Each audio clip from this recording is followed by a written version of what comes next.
మీరా?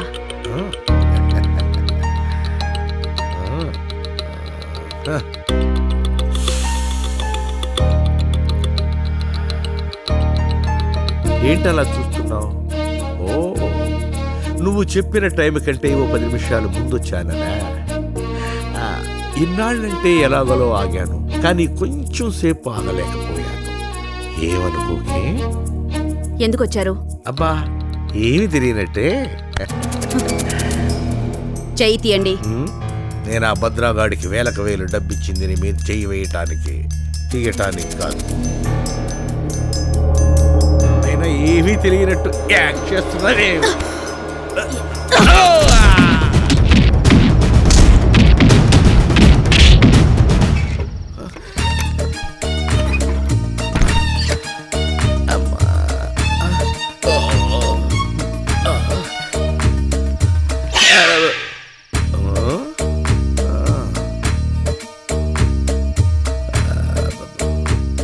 భద్రాకి నువ్వు డబ్బులు ఇచ్చావా? మీరు? బాగా. మన కోఆపరేషన్ బాగుందా? చాలా బాగుంది. ఒళ్ళంతా ఒక్కటే. అబ్బా, నొప్పులు. నువ్వు వెళ్ళు. నేను వెళ్ళొస్తానే.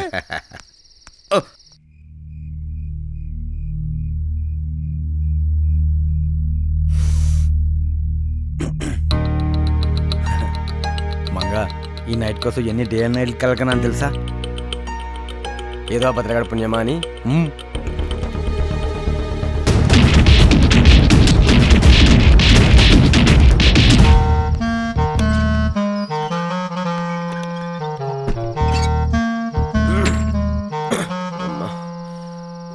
మెరుగు తీసింది కదా బాబు.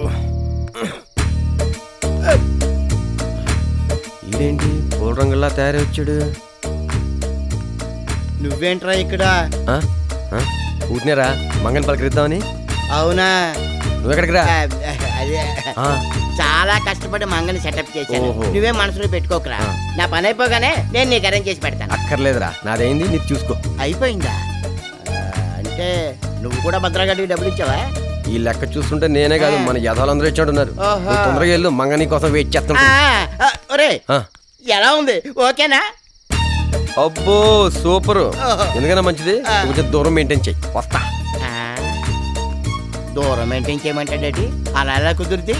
కుళ్ళను మంగా.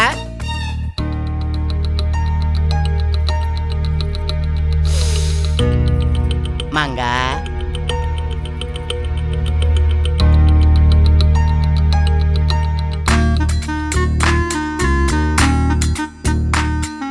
ఏంటి మంగా అలా ఉన్నావు?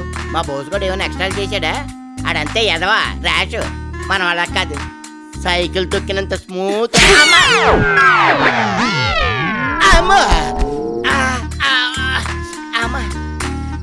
దూరం మెయింటైన్ చేయమంది ఎందుకా? అమ్మా,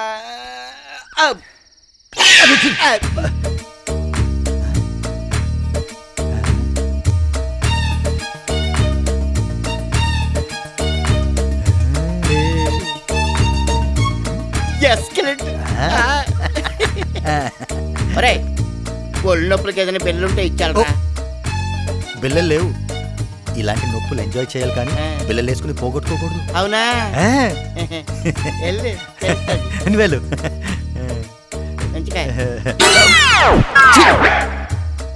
ఎల్లెళ్ళు సమ్మగా ఉంటది. మంగడార్లి,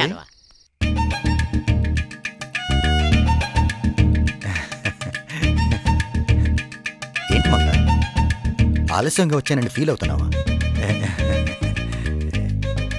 దీనికోసం నేను ఎప్పుడు ఆరోగ్య విషయంలో జాగ్రత్తగా ఉంటాను. డాక్టర్ని కదా. స్టార్ట్ చేద్దామా?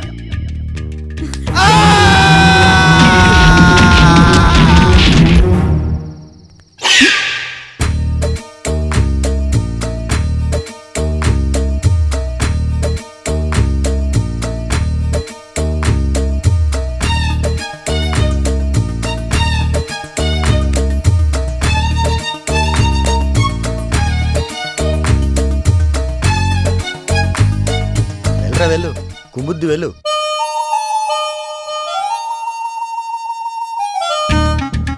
వెళ్తూ భద్ర ఇచ్చాడు వాడుకోమని.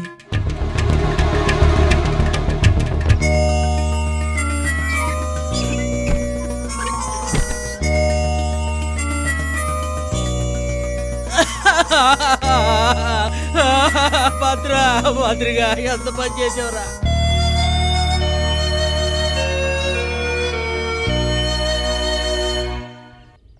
నేను రాజోలేలో వచ్చేలోపు చాలా జరిగినాయిరా. 7 అంటే నా లక్కీ నంబర్ కదా అని ముడిచిపోయాను. ఇలా ఏడిపిస్తారనుకోలేదురా. ఆ ఇద్దరు కలిసి మనందరినీ నమ్మించి బలి ఆడుకున్నారు. కష్టపడి పోగేసిన డబ్బులన్నీ దొబ్బెట్టేశాం. వెదవ డబ్బు బుల్లెట్ పోయినందుకు కాదురా బాధ, కౌగిలించుకుంటుందనుకున్న మంగ కాలితో తన్నింది. ఏటి మిమ్మల్ని కాలుతో తన్నిందా? అయితే పంచాయతీ పెట్టాల్సిందే. రేయ్, ఆ. ఏంట్రా పంచాయతీ పెట్టేది? బోర పగిలిపోద్ది నీ అబ్బా. మనం ఏమన్నా భద్రగాడి గుడి కట్టడానికి చందాలు ఇచ్చాం అనుకున్నావా? మంగతారు గొడుసులో దూడానికి ఇచ్చాను డబ్బులు. ఈ విషయం బయటికి తెలిసిందనుకో, డబ్బులే కాదు మన పరువు గోదాట్లో కలిసిపోద్ది. అందుకని దాన్ని అలాగే వదిలేస్తావా? ఎందుకు వదిలేస్తావరా? అదును చూసుకొని ఇంతకింత ప్రతీకారం తీర్చుకొని ఈ ఊరు నుంచే దాన్ని తరివేద్దాం. నా మంగ అంతే చూడాలనుకుంటారా? ఈ ఉత్తరాల దెబ్బతో మీ అంత నేను చూస్తాను. శ్రీమతి మహాలక్ష్మి గారికి, మీ ఆయన మిమ్మల్ని వదిలించుకొని మంగ తయారిని తగిలించుకోవాలనుకుంటున్నాడు. తొందరపడకపోతే పుట్టింట్లో మీరు, మీ నట్టింట్లో మంగ. ఆలోచించుకోండి, ఆ తర్వాత మీ ఇష్టం. ఇట్లు మీ శ్రేయోభిలాషి. నాకేం తెలియదు, నువ్వు వచ్చిన తుంటు బంగారం. ఆ మంగకి నాకేమైనా సంబంధం లేదే. ఏ సంబంధం లేకపోతే ఈ లెటర్ ఏంటి? ఆ లెటర్ కూడా ఏంటి నిజంగా నాకు తెలియదు బంగారం. ఏమి తెలియకుండానే పంచాయతీలన్నీ అక్కడ పెట్టావా? అది పంచాయతీలు జరుగుతున్నప్పుడు జనానికి ఆకలిస్తే ఏదైనా తింటారని అక్కడ పెట్టా. అలాగా? నువ్వు అంటే సైకిల్ వేసుకుని ఆ ఊరు వెళ్తున్నప్పుడే అనుకున్నా నువ్వు ఇలాంటి ఏదైనా కొంపలు తెస్తావని. లాక్ కొడితే అమ్మ అని కూడా గట్టిగా అరవలే. నీకు అమ్మాయి కావాల్సి వచ్చిందిరా. అమ్మాయి సచ్చినోడా, మనసు ఎలా ఒప్పిందిరా? నీ కాళ్ళు తిరిగిపోను. చెప్పు, ఏంటిది అది చెప్పు. ఇదిగో, నేను ఎందుకు చచ్చిపోతున్నా తెలియక చచ్చిపోతే బాగుండదు. ముందు తీ చెప్తా. చెప్పు, మా బంగారం కొంచెం తీ. చెప్పు. మంగా ఆగబట్టుంటాయి. నీ పని కాదురా, దాని పని పట్టాలి.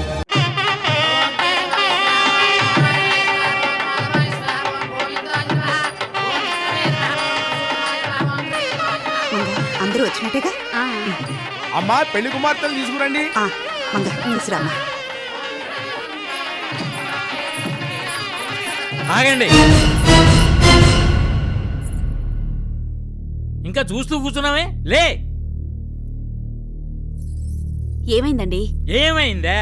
నువ్వు ఎలాంటి దానివో, నీ క్యారెక్టర్ ఏమిటో తెలియక నువ్వు ఇచ్చిన డబ్బు తీసుకొని ఈ పెళ్లి ఒప్పుకున్నాను. నీలాంటి నీతి జాతీయులు ఏందని డబ్బుతో పెళ్లి చేయాల్సిన అవసరం మాకు లేదు.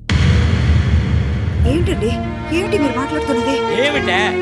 ఈవిడ గారు చేస్తున్న వ్యాపారానికి మీరు సాయపడుతున్నారంటే ఏమిటో అనుకున్నాను, కానీ ఇప్పుడు తెలిసింది ఈవిడ గారు వేల పెడుతున్న వ్యాపారం ఏమిటో. వెంకట్రావు గారు, మంచి మర్యాద లేకుండా మాట్లాడకండి. అబ్బో, మంచి మర్యాద అదేవి మీ దగ్గర నేర్చుకోవాల్సిన స్థితిలో మేము లేవమ్మా. ఈ మంగ తయారు భాగవతం గురించి మీకు తెలియదేమో కానీ ఊరందరికీ తెలుసు. ఏమండి దొరబాబు గారు, చెప్పండి. నమస్తే. ఈ టైంలో నిజం చెప్పడం కరెక్టో కాదో నాకు తెలియదు, కానీ చెప్పడం నా బాధ్యత. మీ అమ్మాయిని నేను పెళ్లి చేసుకుంటా అన్న రోజు రాత్రే మంగ నా గెస్ట్ హౌస్కి వచ్చింది.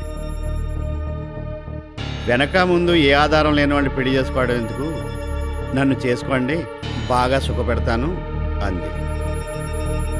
ఆ మ్యాటర్ నాకు జీర్ణం కాక నిక్కచ్చిగా ఖండించాను.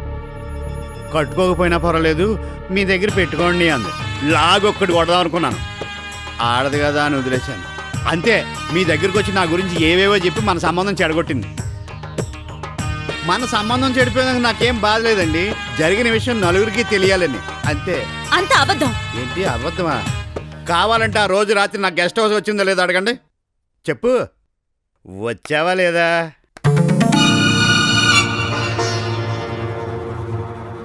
అడుగుతున్నారుగా, చెప్పు. వెళ్ళావా లేదా? వెళ్ళాను, కానీ ఇంకేం చెప్పొద్దు. విన్నారుగా ఈవిడ గారు భాగవతం. 1,00,000 రూపాయలు తెచ్చి చేతిలో పెట్టినప్పుడే అనుకున్నాను ఇలాంటిది ఏదో ఉంటుందని. వీళ్ళు నా వెల్విషన్స్ కాబట్టి నేను మీ వెల్విషన్ కాబట్టి ఇదంతా చెప్పాను. ఇక మీ ఇష్టం. ఈ ఊళ్ళో అడుగు పెట్టిన దగ్గర నుంచి అందరినీ వల్ల వేసుకుని కావలసినంత డబ్బు గుంజింది. ఇప్పుడేమో ఈ కుటుంబానికి ఏదో పెద్ద సాయం చేస్తున్నట్టు ఈ పెళ్లిళ్ళు చేయిస్తుంది. ఇలాంటి ఆడది ఒక్కది ఊర్లో ఉంటే చాలు, ఎవరి కాపురాలు సవ్యంగా సాగు. అయినా ఈ కుటుంబంతో ఏ సంబంధం లేదు దానివి ఈ పెళ్లిళ్ళు ఎందుకు చేయిస్తున్నా? ఏముంది, ముగ్గురు వయసులో ఉన్న ఆడపిల్లలు కదా, ముందు వాళ్ళతో మంచిగా నటించి తర్వాత వాళ్ళ జీవితాలతో ఆడుకుందామని. ఇంక మాటలు అనవసరం. ఇలాంటి వాళ్ళని ఈ ఊరు నుంచి తన్ని తరిమేయాలి. నోటుకొచ్చినట్టు మాట్లాడకండి. ఈ అమ్మాయి వల్ల మాకు ఎలాంటి అన్యాయం జరగలేదు. లేదు, జరిగింది. నా వల్ల మీకు జరగాల్సిన అన్యాయం ఎప్పుడో జరిగిపోయింది. అసలు ఈ ఊరికి నేనెందుకొచ్చానంటే